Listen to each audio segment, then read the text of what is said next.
Kiai Haji Maman Imanul Haq adalah anggota Dewan Perwakilan Rakyat dari fraksi Partai Kebangkitan Bangsa. Nama Maman Imanul Haq sempat muncul di sejumlah pemberitaan terkait organisasi Kerapatan Indonesia Tanah Air atau KITA. Maman Imanul Haq lahir di Sumedang pada 8 Desember 1972. Pria yang sering disapa Kang Maman ini mendirikan Pondok Pesantren Al-Mizan sekitar tahun 1999. Melalui pondok pesantren tersebut, Kang Maman terus aktif mengukuhkan spirit keagamaan yang transformatif dan kebangsaan yang pluralis dan berkeadilan. Sebagai Ketua Lembaga Dakwah PBNU Pusat, periode 2014 hingga 2018, Kang Maman secara konsisten berdakwah menyebarkan spirit dan nilai Islam damai dan toleran yang rahmaton lil alamin. Dia juga didapuk sebagai Direktur Relawan Tim Kampanye Nasional Jokowi Ma'ruf Amin pada Pilpres 2019. Setelah itu Kang Maman mencalonkan diri sebagai calon legislatif dari Dapil Jawa Barat 9 dengan Partai Kebangkitan Bangsa sebagai kendaraan politiknya.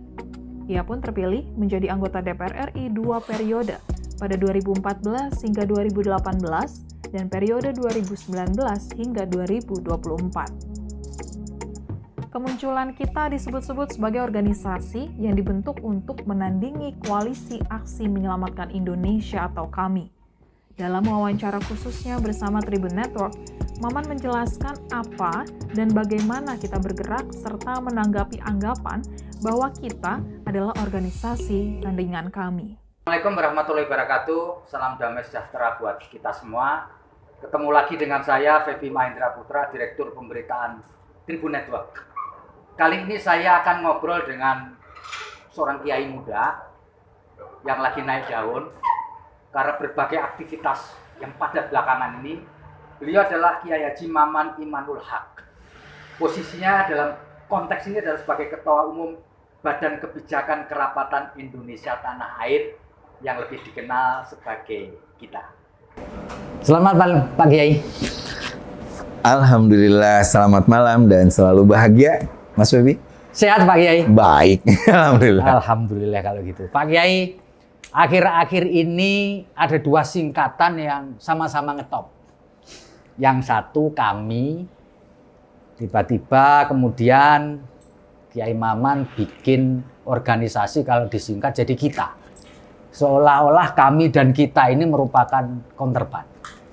Bisa Pak Kiai jelaskan secara singkat, apa sih KITA ini?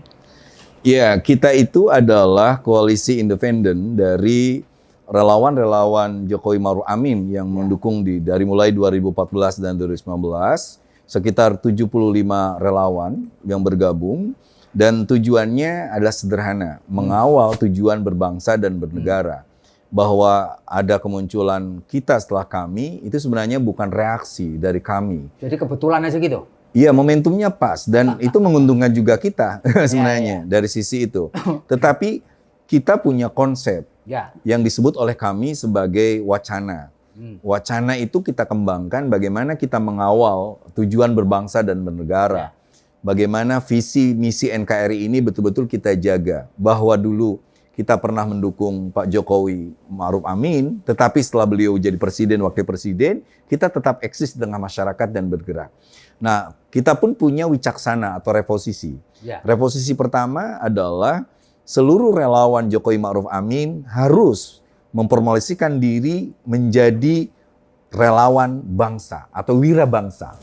Yang kedua, kita pun punya tekad kuat untuk tidak menjadikan kita ini menjadi partai politik. Kita akan bergerak dalam politik kesadaran, bukan kesadaran politik. Cukup saja misalnya saya ada di PKB, ada Bendum di Golkar, ada beberapa teman di PDIP dan lain sebagainya. Tetapi juga ada seniman, budayawan, ada teman-teman NGO, teman-teman pesantren seperti Kiai Abun dan lain sebagainya. Jadi itulah yang karena dipakai istilah kerapatan itu tadi ya? Iya, kerapatan itu adalah istilah lama yang dipakai ketika Sumpah Pemuda 28 Oktober dulu.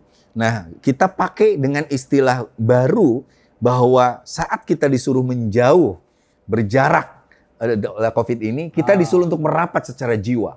merapat secara ruhani, merapat secara ide dan gagasan. Muncullah kerapatan Indonesia tanah air. Makanya kita reposisi ketiganya itu adalah menjadikan Kailana Mitra. Siapapun yang ingin mengawal Indonesia ini, tidak ada 01, tidak 02, tidak ada kamu, tidak ada kami. Jadi yang ada kita. Sekarang? Yang ada kita. 03 Persatuan Indonesia. Ya, 03 Persatuan Indonesia. Itu betul sekali itu. Iya. Pak Kiai, kapan hari tanggal 28 Oktober ya?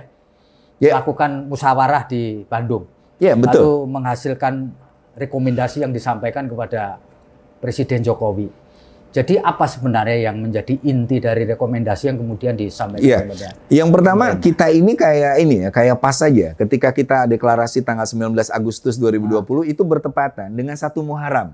Gitu ya. Yang kedua, ketika kita bikin musyawarah nasional atau kerapatan nasional pertama di Bandung, itu bertepatan dengan 12 Rabiul Awal, bulan Maulid. Makanya kita nanti akan ada Munas kedua di Bali tanggal 20 Mei 2021, itu persis hari Lebaran Ketupat, Rioyo Bodo itu. Nah, lalu di Bandung itu kita membuat rekomendasi kepada pemerintah dan saya sampaikan langsung kepada Presiden di Istana kemarin, tanggal 17 kemarin. Nah, salah satunya adalah mengingatkan kembali pemerintah untuk bekerja berdasarkan visi dan misi NKRI. Nah, saya melihat bahwa di alinea keempat Undang-Undang Dasar 45 itu sudah jelas ada visi misi itu. Nah, itu yang ditinggalkan sehingga misi presiden kadang-kadang beda dengan gubernurnya yang di Jakarta. Akhirnya muncullah ketidaksinkronan di beberapa daerah yang kebetulan bupatinya berbeda partai dengan sang gubernur misalnya, itu berbeda lagi. Padahal kita sudah satu visi dan satu misi. Nah, misi yang utama yang saya ingatkan dalam rekomendasi presiden, misi kita adalah melindungi seluruh bangsa Indonesia dan segenap tumpah darah. Itu kata poin utamanya soal rekomendasi pada presiden. Sebenarnya kalau boleh jujur, sebenarnya apakah pemerintah dan dalam hal ini Presiden Jokowi turut campur dalam lahirnya kita ini? Saya rasa tidak. Enggak, sama sekali tidak ya? Sama sekali tidak. Karena misalnya ketika kita bikin acara pertama di Gedung Juang, deklarasi, itu betul-betul komitmen 75 relawan, lalu ada seniman seperti Taufik Rahzen, Harry Dim, Endo Suwanda dan sebagainya. Dan waktu kemarin juga Kemarin juga di Bandung, kita betul-betul mengadakan acara di Grand Triangle Bandung, lalu juga 100 tahunnya satu gedung pertunjukan pertama yang ada di Indonesia. Seperti itu. Nah, kita tidak pernah lalu ada atas instruksi misalnya, gara-gara melawan kami, tidak juga melawan apapun, tetapi kita selalu untuk menyodorkan di tengah wacana itu ide-ide dan gagasan-gagasan yang menjadi spirit kita dukung Jokowi Ma'ruf Amin ketika itu. Jadi spiritnya iya, tetapi secara finansial lalu juga instruksi kemana-mana itu tidak. Karena saya yakin akal sehat, nurani dan sebagainya membuat kita debat dengan teman-teman kami di televisi, maka kita selalu menyodorkan bahwa kita hadir untuk juga mengkritik. Tidak ada campur tangan dari istana, dari Pak Jokowi. Tidak ada. Orang-orang saya yakinkan itu tidak ada. Yakinkan itu ya, Pak Betul. Kiai. Pak Kiai, kebetulan waktu kita ini berdiri dideklarasikan, negara ini lagi susah, seluruh dunia sih lagi di tempat pandemi. Ini memerlukan satu kerja keras, memerlukan komunikasi yang luar biasa supaya orang seia sekata. Betul. Ya, satu visi untuk menghadapi sesuatu yang nggak kelihatan ini. Terus kita apa sumbangsi yang diberikan kita terkait dengan kondisi saat ini? Nah itu. Reposisi kita, saya sering mengatakan gitu, bahwa kita di satu sisi mendukung program-program pemerintah, tetapi sekaligus juga itu mengkritisi program-program dan kebijakan pemerintah yang belum sesuai. Contoh komunikasi itu. Ya. Nah, saya rasa beberapa program pemerintah bagus, tetapi terjadilah apa yang disebut oleh kita kurang soal komunikasi dengan masyarakat. Kurang sosialisasi. Itu kelihatan bagaimana jubir istana gelagapan, lalu si A ngomong A, si B-nya ngomong berbeda lagi. Begitu pula antar kementerian. Maka salah satu yang ingin dikatakan pada kita adalah, dan itu saya sampaikan langsung ke Presiden, apa yang disebutnya cipta komunikasi. Jadi tolong komunikasi, memberikan edukasi terhadap publik tentang pentingnya program ini, kemana arahnya. Karena ketika kita menghadapi pandemi misalnya, kita melihat ada dua kelompok yang berbeda. Ada kelompok yang tiba-tiba mengalami trauma sosial. Ada orang yang lambat dalam mengantisipasi normalitas baru. Ada orang yang menutup diri. Ada orang yang justru apatis dan tidak percaya. Tetapi di sisi lain, Mas Febi, kita melihat ada masyarakat yang kreatif, inovatif, terbuka, siap dengan normalitas baru dan moralitas baru. Nah, ini kita sampaikan lewat program pertama kita mendengar, yang kedua wirajiwa. Nah, itulah yang sebuah pemerintah kita kritik misalnya soal bagaimana bansos, bagaimana itu tadi, apakah betul soal rapid itu dan lain sebagainya, efektivitas PSBB dan lain sebagainya. Kritik itu kita masukkan dengan langsung datang ke DPR, datang ke menterinya, saya minta sekjen dan bendum misalnya datang ke kementerian-kementerian, dan itu kita lakukan seperti itu. Nah, Pak Kiai, kebetulan pada waktu kita dideklarasikan, pada waktu kita berdiri, negeri ini dan seluruh dunia lagi mengalami sebuah cobaan yang sangat besar, pandemi COVID-19. Apa yang kita bisa berikan dalam konteks kita bisa guyup rukun ya, bersatu untuk melawan barang yang tidak kelihatan. Ya, Kerapatan Indonesia Tanah Air memiliki program yang bernama Wirajiwa. Wirajiwa itu adalah pendekar-pendekar masyarakat yang akan menjaga ketahanan masyarakat. Itu fungsinya 4. Yang pertama adalah membangkitkan kembali semangat gotong royong. Kita tahu ketika terjadi apa yang disebut dengan wabah Pest Black Death di Eropa pada abad ke-16, ada 2 sikap masyarakat yang berbeda. Eropa Barat itu lebih lebih inovatif, lebih kreatif. Sementara Eropa Timur itu menutup diri. Maka terjadilah bagaimana dengan semangat Eropa Barat jadi maju dan Eropa Timur akhirnya masuk pada jebakan totalitarisme dan lain sebagainya. Nah, kita bangkitkan, Indonesia punya gotong royong loh. Indonesia punya keguyuban. Nah, yang kedua melakukan apa yang disebut dengan penyelidikan apresiatif. Bahwa di mana sih masyarakat tuh, bagaimana sikapnya, ada nggak sih peran-peran kelompok komunitas atau personal-personal yang siap menghadapi ini. Misalnya, nanti Mas Febi dan kawan-kawan akan saya kenalkan dengan tokoh bernama Abah Uhud dari Sukabumi. Dia melawan pandemi ini dengan cara merefleksi masyarakat, mengajarkan refleksi, dan untuk hidup sehat. Itu yang kedua.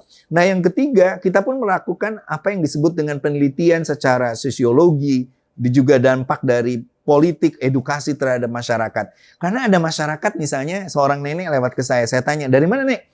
Dia bilang, alhamdulillah saya dapat program COVID 600.000. Bilang aja Kang Maman, mudah-mudahan nanti ada lagi program COVID tahun depan. Bayangin aja, dia bersyukur ada COVID. Mending masih itu, kalau dia bilang salam untuk COVID ya. Itu karena dia tidak paham gitu. Tapi yang keempat, kita ingin ada sinergitas antar pemangku kebijakan, antar masyarakat, antar tokoh agama. Sehingga kita melihat bahwa kasus kemarin Habib Rizik misalnya, kita melihat ada tidak konsistennya pemerintah termasuk Satgas Covid, tetapi ada ketidaktauladanan dari seorang tokoh masyarakat. Itu yang menurut saya bahaya. Kalau seorang pemimpin umat saja tidak memberikan contoh yang baik, itu bahaya menurut saya. Kemarin Pak Kiai dan teman-teman di kita bertemu Presiden. Ya.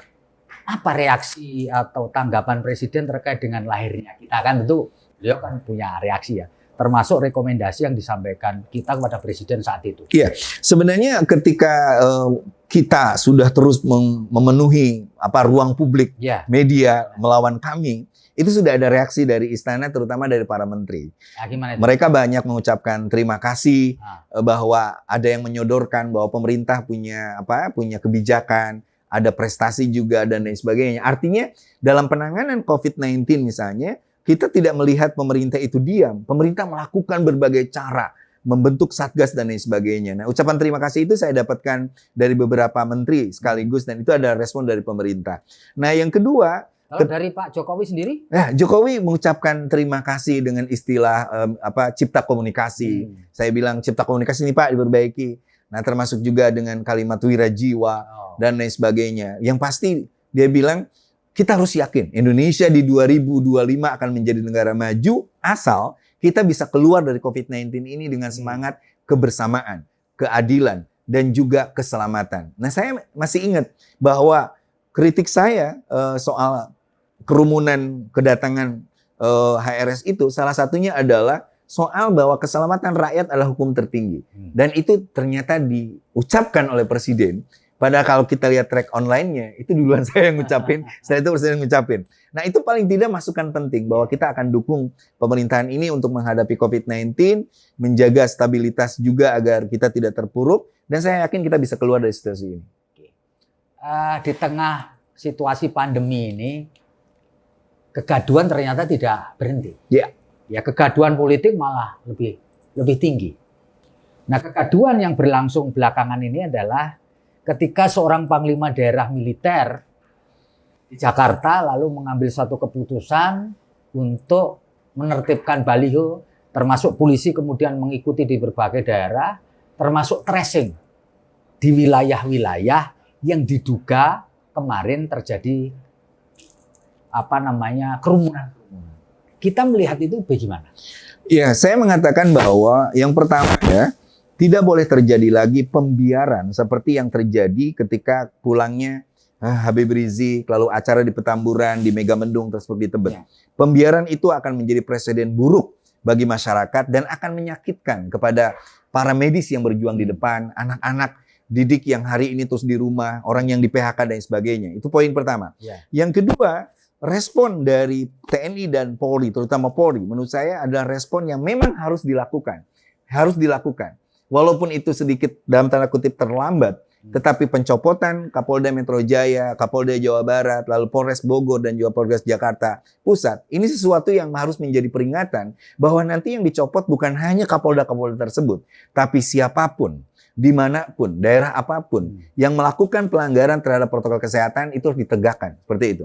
Nah yang kedua, kita melihat bahwa ada kegamangan, ada kekecewaan masyarakat soal ketidakhadiran negara pada beberapa hari ini, maka sikap tegas TNI menurut saya masih tetap pada koridor hukum. Masih dalam kerangka koridor ya? Koridor hukum, yaitu satu membantu kepolisian, yang kedua membuat keamanan. Artinya itu menumbuhkan kembali semangat masyarakat bahwa ternyata negara masih ada ya, dan itu buktinya ketika Pangdam di Kodam itu ada jajaran bunga. Ya, nah makanya saya ketika ada orang yang mengkritisi apakah ini tidak bentuk intervensi atau munculnya militerisme dan sebagainya, saya bilang posisinya bukan di sana. Posisinya adalah memang tentara ketika itu dibutuhkan untuk kembali hadir bahwa negara tidak boleh kalah. Negara tidak boleh kalah, negara harus hadir, dan saya rasa itu menjadi hal yang sangat positif. Saya memuji tindakan Jenderal Dudung ini, bukan karena saya sama-sama orang Sunda, saya Maman, dia Dudung, tetapi yang terpenting adalah paling tidak masyarakat mulai ada keberanian.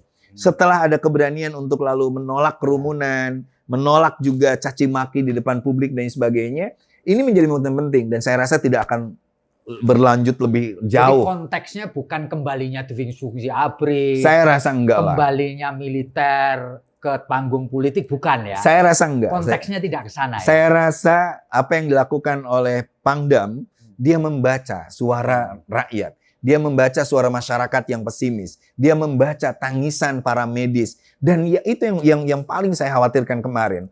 Kalau ada masyarakat sipil yang dengan pongah membuat kerumunan di saat kita hari ini menjaga jarak, jangan-jangan nanti silent majority pun melakukan pembangkangan sosial. Apa itu? Tidak mau bayar pajak kepada negara yang membuat Satgas bekerja, Polri bekerja, TNI bekerja. Itu lebih bahaya kalau terjadi pembangkangan sosial seperti itu. Nah kebetulan juga mulai orang membanding-bandingkan, meskipun sebenarnya mungkin tidak klop-klop betul. Ya, dengan kerumunan terkait dengan pilkada, proses pilkada serentak tahun 2020, di mana pemerintah dan KPU tetap menggelar acara itu pada tanggal 9 Desember. Menurut kita bagaimana? Kita ketika deklarasi di Banten membuat pernyataan bahwa pemerintah harus mendengarkan masukan dari NU, Muhammadiyah, Al-Irsyad dan ormas-ormas tentang memikirkan kembali pilkada. Tetapi kita membuat pernyataan kedua bahwa pilkada adalah sesuatu yang menjadi proses demokrasi yang tidak boleh tertunda, tetapi tetap mewajibkan protokol kesehatan yang ketat. Soal itu ternyata dilanggar. Nah itu sebenarnya yang menjadi kewajiban kita secara keseluruhan. Termasuk, ini yang saya langsung dari Presiden. Momentum COVID sebenarnya menjadi momentum penting untuk melihat 3 hal. Pertama, reformasi birokrasi. Birokrat kita itu ternyata nggak siap dengan situasi seperti ini. Selalu copy paste, selalu lambat, selalu nunggu arahan, nunggu atasan. Ini kita akan lihat. Makanya nanti kata Presiden sebentar lagi Kiai Maman akan terjadi tidak ada yang namanya eselon 3, eselon 4. Oke. Perampingan organisasi. Yang kedua, ini soal momentum validasi data. Kita melihat nggak jelas kan sebenarnya siapa yang sudah dirapit, bagaimana daerah dan sebagainya dengan jumlah seperti ini. Termasuk nanti untuk vaksin. Bayangkan, seorang yang akan divaksin, kalau itu simulatif, maka itu 45 menit kita membutuhkan waktu. Cukup nggak medianya? Cukup nggak vaksinnya? Maka saya udah bilang, TNI, Polri turun. Siap-siap belajar nyuntik. Nah, yang ketiga, yang terpenting adalah pola komunikasi dan koordinasi. Kita melihat misalnya bagaimana antar satu menteri dengan kementerian lain, lembaga dengan lain, ujung-ujungnya menawarkan sesuatu kepastian pada masyarakat, malah nawarin kalung, gelang, kayak satu menteri seperti itu. Itu sesuatu yang tidak rasional. Nah makanya kata Presiden kemarin, ini momentum. Kita akan menjadi negara maju dengan cara bagaimana kita melakukan penanganan COVID-19 ini. Kalau reformasi birokrasi, validasi data, koordinasi kita perbaiki, saya yakin dia bilang 2025 kita akan muncul jadi negara maju. Baik Pak Kiai, saya minta closing statement dari Pak Kiai terkait dengan apa yang kita harus lakukan, kita dalam pengertian kerapatan ya, dan teman-teman yang akan lakukan di tahun 2021 karena ini sudah hampir 20 tahun 2020 hampir selesai. Betul. Silahkan. Ya, saya rasa kita menghadapi situasi pandemi yang mau tidak mau harus kita sikapi dengan cara normalitas baru. Normalitas baru membutuhkan moralitas baru. Maka moralitas baru itu berupa sikap gotong royong, sikap kedisiplinan, sikap memahami bahwa nilai-nilai agama sekalipun itu harus mengacu kepada prinsip-prinsip menjaga kesehatan. Saya ingin mengutip kata-kata Ibnu Rushd bahwa kepanikan, al-waham, itu adalah nisbudda, kepanikan, kecemasan, menebarkan hoax, fitnah dan sebagainya tentang penyakit ini, itu penyakit itu sendiri. Tetapi yang kedua, al-itminan, ketenangan, kedamaian, serta prinsip bergerak secara sistematis dan proaktif, itu adalah setengah dari obat. Maka as-sabru merupakan khutwatun, sebuah langkah. Sabar itu bukan berarti pasrah, sabar itu artinya bekerja sama, seluruh kelompok, pemerintah, masyarakat, tokoh agama, untuk bergerak maju menghadapi pandemi ini, dan kita akan keluar dari situasi ini menjadi negara yang maju. Itulah moralitas baru. Kata kuncinya adalah normalitas baru membutuhkan moralitas baru. Dan saya mengucapkan terima kasih kepada teman-teman Tribun yang selama ini membuat semangat di daerah. Orang-orang mengabarkan bahwa ada semangat teman-teman di kerapatan Indonesia tanah air itu. Sekali lagi terima kasih karena inilah media yang memberikan optimisme bagi kita, bagi Indonesia. Terima kasih Pak Kiai Tribuners. Demikian tadi ngobrol kita ngobrol gayeng nih dengan Pak Kiai Maman Imanul Haq. Tentu harapan kita teman-teman kita tahun depan ya dan hari-hari kemudian bisa membantu kita semua untuk tetap bersemangat dan jangan lupa bahagia. Assalamualaikum warahmatullahi wabarakatuh. Waalaikumsalam.